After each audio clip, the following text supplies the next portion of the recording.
weight went up again? This scale must be broken. Ever since I started working, the cute little university girl has now transformed into the chubby cookie monster. How did this happen to me? I really try to watch what I eat by not eating so much for dinner. Though I do instead eat a lot for breakfast and lunch.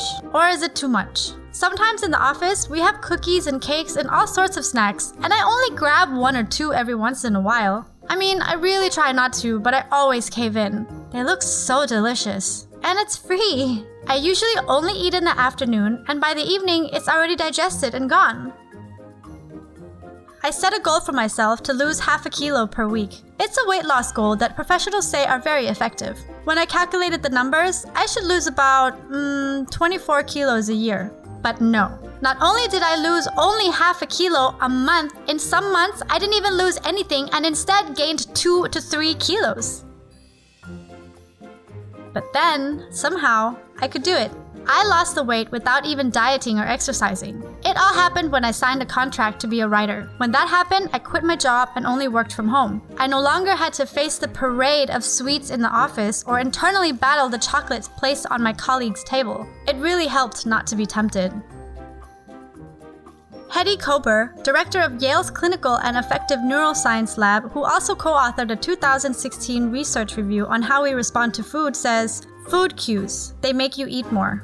Food cues are like seeing food, smelling food, or even just images of food that will tempt you. It's like ringing a bell to call a dog for dinner and he's just drooling nonstop. If Pavlov himself were to rise from his grave to check our salivary glands when we walk past some grilled chicken, he would feel like his research has yet again been proven true.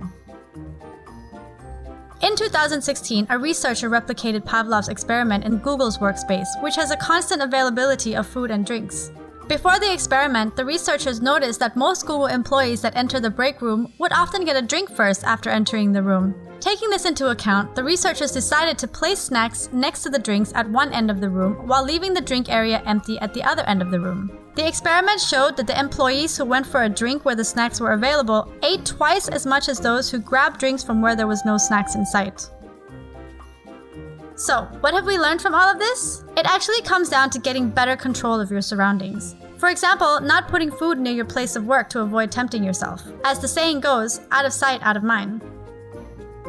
I myself have taken complete control of my own surroundings. Now, if you were to step into my kitchen right now, you won't see any snacks laying around. Not only do I avoid buying any junk food or snacks, if I did buy any, I would keep them away in a cupboard. That way, I'm not tempted. But I admit, when you're stuck in a surrounding that you have no control over, it's much harder to resist the temptation. It's no coincidence that the pork roast from the roadside grill shop always smells so good, or that little dessert shops like to offer free samples. I mean, there are actual jobs for people to decorate food and make it appear appetizing on screen. This is what we must overcome. It's been 20 years now since I left my job at the office and became a writer from home. And trust me when I tell you, my weight loss journey hasn't been easy. But just by making these small changes in your surrounding, I believe you'll be able to live a happier and healthier life.